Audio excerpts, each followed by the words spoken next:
Hello, my name is Caitlin and welcome to my YouTube. I'm otherwise known as the Compatibility Coach, and I am a life and love coach who helps people move towards getting amazing relationships with themselves and with others. Today, the topic we are going to be talking about is actually an add-on to last week, where I did a longer video on the why we're attracted to emotionally unavailable people. And this is going to be giving you 5 quick tips on how to start breaking that cycle, because it's something I'm so passionate about.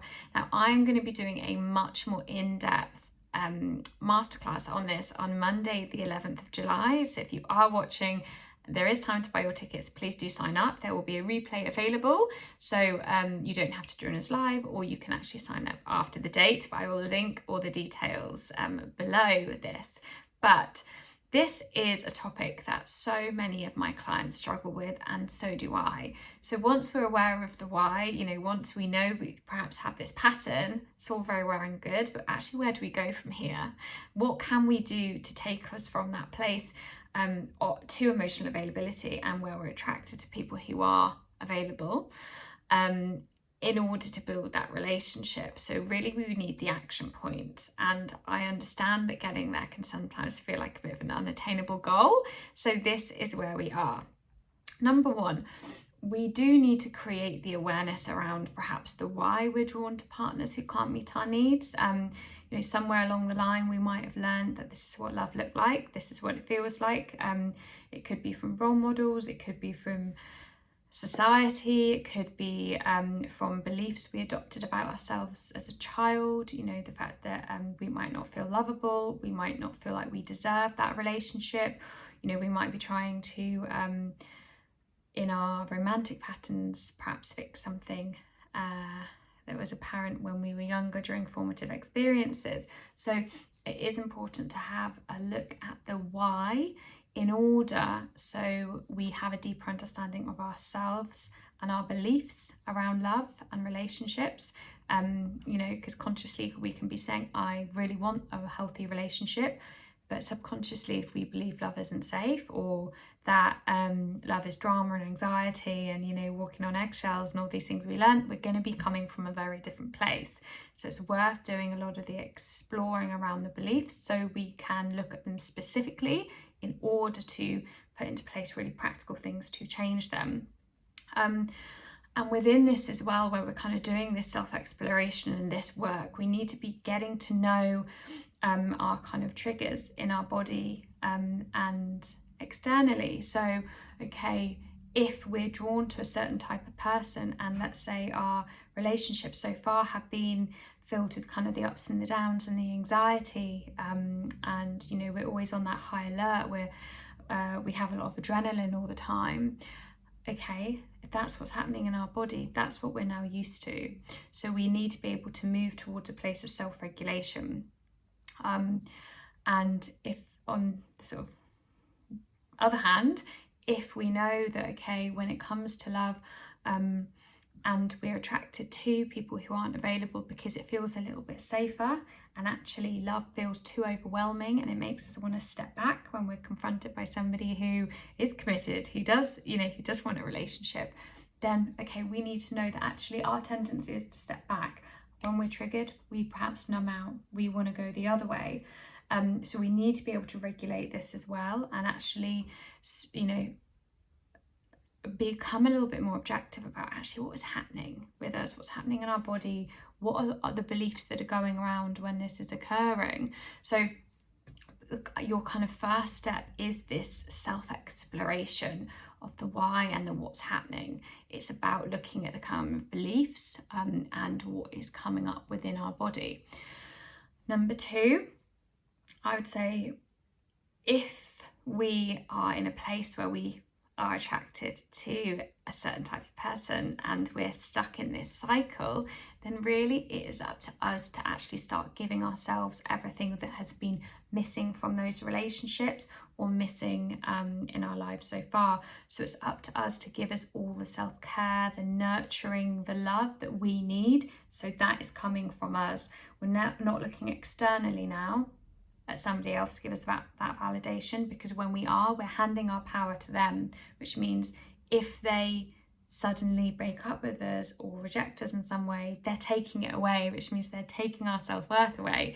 And that can't happen anymore, guys. So really, step 2 is about prioritizing giving you the love you need. It's about building up your confidence, your self-worth, and doing all of that. So practically, that can look at through things like self-praise, affirmations, doing something every day that represents self-love. It could be, getting a therapist, working with a coach. It could be finding out what makes you happy and doing more of that, stepping out your comfort zone every day. So many things you can be doing here.